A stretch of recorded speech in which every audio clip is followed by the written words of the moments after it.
England के खिलाफ 5 मैचों की टेस्ट श्रृंखला के लिए क्या है टीम इंडिया की नई और युवा टीम।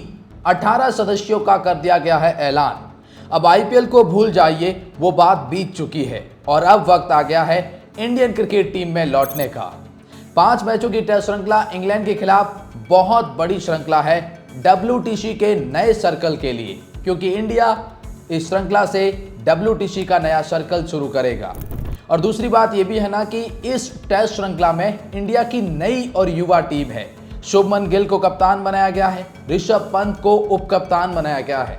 तो युवा टीम है, रोहित शर्मा, विराट कोहली, रविचंद्रन अश्विन जैसे दिग्गजों ने रिटायरमेंट ले ली है, इसीलिए वो इस स्क्वाड का हिस्सा नहीं है। तो वहीं पर इस स्क्वाड में मोहम्मद शमी को जगह नहीं मिली, श्रेयस अय्यर को जगह नहीं मिली, इनफैक्ट सरफराज खान को जगह नहीं मिली, इनफैक्ट हर्षदीप राणा जो कि ऑस्ट्रेलियन टेस्ट स्क्वाड में शामिल थे, उनको भी जगह नहीं मिली।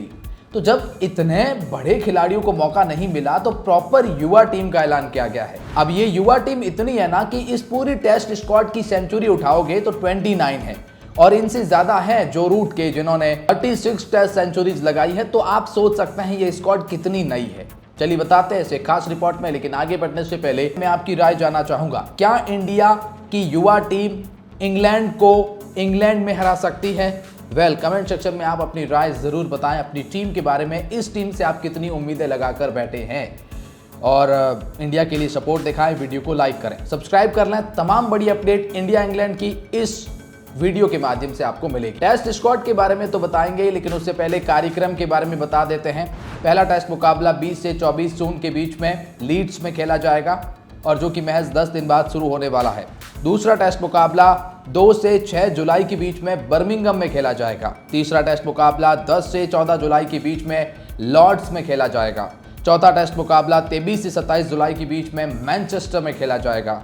और पांचवा टेस्ट मुकाबला 31 जुलाई से 4 अगस्त के बीच में दी ओवल में खेला जाएगा। तो ये 5 टेस्ट मुकाबलों की श्रृंखला है। 18 मेंबर की स्क्वाड है, जिस लिस्ट में सबसे पहले पायदान पर नाम शुभमन गिल का दिया गया है।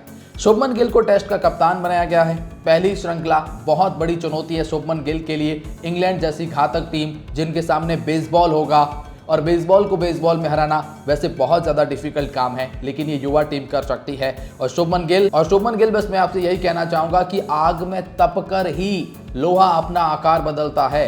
तो ये टेस्ट श्रृंखला आपके लिए बहुत बड़ी रहने वाली है। Shubman Gill as a batter number 3 पर आपको बैटिंग करते हुए नजर आ सकते हैं।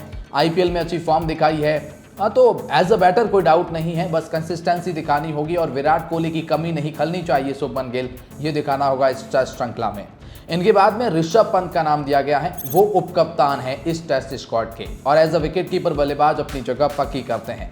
ऋषभ पंत के साथ में क्या है ना कि इन्होंने आईपीएल के अंतिम मुकाबले में सेंचुरी लगाई है, और वहां से वो फॉर्म जरूर पकड़े होंगे।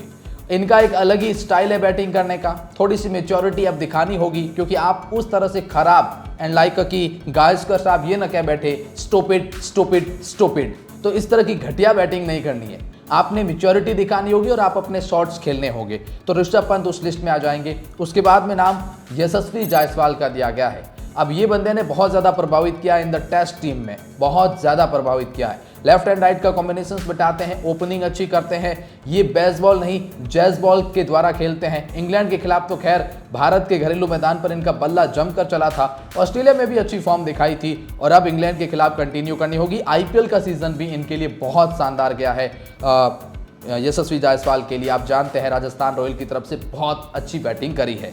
इनके साथ में नाम KL राहुल का दिया गया है। अब ये आपको मिडिल ऑर्डर की शान बनेंगे, ये मिडिल ऑर्डर को और भी ज़्यादा स्ट्रांग बनाएंगे, एक्सपीरियंस झोंकेंगे।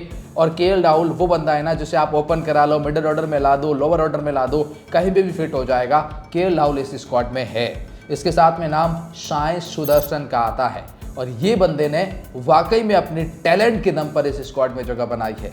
आईपीएल में शानदार बल्लेबाजी दिखाई है, और जो प्योर क्लास दिखाई थी ना अपनी बल्लेबाजी में, उसी की बदौलत टेस्ट स्क्वाड में है, और अब यहाँ क्लास दिखानी होगी। और मेरा मानना है जायसवाल के साथ में ये साई सुदर्शन ओपनिंग करने वाले हैं। दोनों लेफ्ट हैंडेड के बल्लेबाज हो जाएंगे, तो बड़ा कमाल का हो जाएगा। ये बहुत बड़ी उम्मीदें यहाँ पर साई सुदर्शन ने हमने लगा रखी है। इसके बाद में नाम अभिमन्यु ईश्वरन का आता है। इस बंदे ने भी टेस्ट स्क्वाड में प्रभावित किया है और अच्छी बैटिंग करी है, तो जिस वजह से अभिमन्यु ईश्वरन को भी मौका मिल चुका है। करुण नायर अगला नाम है। इन्होंने कहा था कि dear cricket give me a one more chance, और वो मिल रहा है आपको करुण नायर। अब आपको इस मौके को बनाना होगा। क्या स्क्वाड में जगह बनती है, और जब बनती है तो फिर क्या आप उस मौके को बनाते हैं? क्योंकि एक बात आपने कंफर्म करी है कि आपने इंग्लैंड के खिलाफ जो अभी मुकाबले हो रहे हैं इंडिया के, जो कि प्रैक्टिस मुकाबले ही कह सकते हैं आप, तो उसमें इस बंदे ने डबल सेंचुरी लगाई है करुण नायर ने, और वो भी इंग्लैंड के मैदान पर ही। तो अच्छी बल्लेबाजी कर रहे हैं करुण नायर, इसमें कोई डाउट नहीं है, और मेरे हिसाब से प्लेइंग 11 में भी इनको जगह देनी चाहिए। आईपीएल में भी उतार चढ़ाव रहा है, कंसिस्टेंसी नहीं देखी है, लेकिन ये टेस्ट के प्योर बल्लेबाज है, तो करुण नायर आपके उस लिस्ट में आ जाते हैं। इनके बाद में नाम नीतीश कुमार रेड्डी का आता है। अब इन्होंने प्रभावित किया है भाई, कोई डाउट नहीं है, इन्होंने बहुत अच्छा प्रभावित किया है।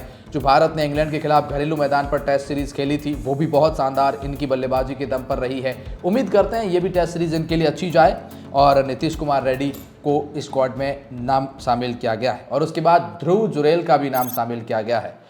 ध्रुव जुरैल विकेट कीपर बल्लेबाज के तौर पर जरूर इस स्क्वाड में है, लेकिन जब तक ऋषभ पंत होंगे तो शायद प्लेइंग 11 में जगह बनाना थोड़ी मुश्किल होगी इन माय ओपिनियन। बट ध्रुव जुरैल एक अच्छे बल्लेबाज है, और मैच्योरिटी इनके पास में भी है, और अच्छी बल्लेबाजी करते हैं। इसके बाद में ये तो हो गया आपके प्रॉपर बैट्समैन। अब बात करते हैं ऑलराउंड पैकेज की। इसमें रविंद्र जडेजा का नाम आता है। जब आप जडेजा की बात करते हैं तो आपके मन में 3D प्लेयर आता है। आपके मन में आता है कि ये लेफ्ट आर्म बॉलिंग भी करते हैं, टप्पा पकड़ लेते हैं, और जब बात बल्लेबाजी की आए तो आपको गहराई भी देते हैं। तो रविंद्र जडेजा के पास एक्सपीरियंस भी है, जो इस पूरी टीम में किसी के पास नहीं है इतना एक्सपीरियंस। तो रविंद्र जडेजा आपके लिए बहुत बहुत बड़े खिलाड़ी है in the test squad, in this squad में अगर बात करूं तो। उसके बाद में नाम वाशिंगटन सुंदर का जाएगा। अब ये भी बंदा बहुत कमाल का है, स्पिनर्स में बहुत शानदार स्पिनर करता ही है, लेकिन बल्लेबाजी में बहुत अच्छी ये क्लास लेकर आते हैं। अब बल्लेबाजी में ये आपको गहराई प्रदान करेंगे। तो जब आप स्पिनर्स के साथ में जाना चाहते हैं तो फिर वाशिंगटन सुंदर के पास में भी जाना चाहेंगे, क्योंकि बैटिंग में गहराई लेकर आते हैं। बड़ी बात मेरे हिसाब से ये होगी कि जडेजा और वाशिंगटन में से किसी एक को मौका मिलेगा इन प्लेइंग 11। इसके बाद में एक और स्पिनर है हमारे पास तीसरा, और वो है कुलदीप यादव, चाइना मैन गेंदबाज। हाथ से पट पाना आसान नहीं है इनको, और पिछले कुछ समय से ये शानदार गेंदबाजी कर रहे हैं इंग्लैंड के खिलाफ। हालांकि टेस्ट स्क्वाड में जगह तो मिली है, लेकिन प्लेइंग 11 में जगह बनाना बहुत मुश्किल होगा किसी भी 2-3 स्पिनर का, क्योंकि ये तेज गेंदबाजों की मददगार पिचें रहने वाली है। स्पिनर्स आसपास भी नहीं रहेंगे, जानते हैं, क्योंकि इंग्लैंड वाले खुद फंस जाते हैं स्पिन के खिलाफ, तो वो उतने स्पिन फ्रेंडली पिच बनाएंगे नहीं। जरूर एक आध स्पिनर को मौका मिलेगा और एक आध ऑलराउंड स्पिन को मौका मिलेगा। देखने वाली बात है उसको कैसे भुनाते हैं। अब बात करते हैं ऑलराउंड पैकेज में, एक और है हमारे पास शार्दुल ठाकुर की। अब देखिए, ठाकुर साहब वो है ना जो आपको तेज गेंदबाजी तो देंगे ही, लेकिन आपने ना बैटिंग में भी गहराई देते हैं, और इसीलिए शार्दुल ठाकुर जब आप ऑस्ट्रेलिया जाते हैं, जब आप इंग्लैंड जाते हैं, तो शार्दुल ठाकुर उस स्क्वाड में होते हैं। हाँ, इंडिया में अगर सीरीज हो रही है तो शार्दुल ठाकुर नहीं होंगे, क्योंकि आप स्पिन को उठाएंगे और वहाँ ठाकुर नहीं आते हैं। तो अब अगर इंग्लैंड के खिलाफ शार्दुल ठाकुर को मौका मिला है तो भुनाना होगा ठाकुर साहब, और अपने वो 2 हाथों से इंग्लैंड को वाट लगानी होगी। अच्छा, अब गेंदबाजी में ना बहुत बड़े नाम दिए गए हैं, जैसे जसप्रीत बुमराह का नाम दिया गया है, और इस टेस्ट स्क्वाड में जसप्रीत बुमराह की क्या वैल्यू है शायद मुझे आप लोगों को बताने की ज़रूरत नहीं है। एज अ कैप्टन शायद पूरे मुकाबले तो नहीं खेल पाएंगे, जैसे 5 मैचों की श्रृंखला है तो 3 ही मैच खेले, क्योंकि फिटनेस उतना ज़्यादा इनका परफेक्ट नहीं है, और अगर 5 के 5 खेलेंगे तो आने वाले मुकाबले फिर आगे ये अवेलेबल नहीं हो पाएंगे, क्योंकि बॉडी इनकी वैसी कुछ हो चुकी है। तो 5 में से मेरे हिसाब से 3 खेलते हुए नजर आएंगे, इनफैक्ट 2 या 3 ऐसा कुछ रहेगा, लेकिन बुमराह एक बहुत बड़ा नाम है, और इनके होने से ही सामने वाली टीम में खलबली रहती है, and that's why Jasprit Bumrah in the squad. And इसके बाद में मोहम्मद सिराज, मतलब सिराज अनबिलीवेबल टेस्ट में गेंदबाजी करते हैं, और जब अपनी फॉर्म में, जब अपनी लय में होते हैं, जब इनका वो रिदम होता है ना, तो सिराज से खतरनाक कोई होता ही नहीं है भाई। बस वो फॉर्म पकड़े, उम्मीद करते हैं सिराज, लव यू ब्रो। और उसके बाद में नाम प्रसिद्ध कृष्णा का भी आता है। या प्रसिद्ध कृष्णा के पास हाइट है, और हाइट होती है तो तेज़ गेंदबाजों को मिलती है बाउंसर्स, और टप्पा पकड़ ले तो प्रसिद्ध कृष्णा बहुत ही शानदार गेंदबाज है। उम्मीद करते हैं कि इंग्लैंड के खिलाफ ये भी अपनी उन गेंदबाजी को कंटिन्यू करे। इसके बाद नाम आकाशदीप का भी दिया गया है। अच्छा, आकाशदीप भी इस स्क्वाड में है, और गेंदबाजी ये भी अच्छी करते हैं, तो तेज गेंदबाजों की भरमार लगाई गई है। एक और नाम दिया गया है, और वो है Arshdeep Singh, and this is last name. तो ये जो अर्शदीप सिंह का नाम है, उम्मीद करते हैं इन्हें टेस्ट में डेब्यू करने का मौका मिल जाए। अर्शदीप सिंह हालांकि टेस्ट में लंबी गेंदबाजी करना क्या वो कर पाएंगे इसीलिए तो स्क्वाड में है, लेकिन पहली बार खेलेंगे तो बहुत बड़ा नाम है अर्शदीप सिंह का भी इन T20 फॉर्मेट। तो ये है स्क्वाड। अब ओवरऑल देखेंगे तो आप ये देख सकते हैं, ये स्क्वाड है इंग्लैंड के खिलाफ 5 मैचों की टेस्ट श्रृंखला के लिए, और ये वो स्क्वाड है ना जो प्रॉपर यंग स्क्वाड है और इंडिया की नई जनरेशन है ये, जो इंडिया को एक नए दौर में लेकर जाने वाली है। वेल, इस टीम से अब आप कितनी उम्मीदें लगा रही हैं, अपनी राय कमेंट सेक्शन में ज़रूर बताएं।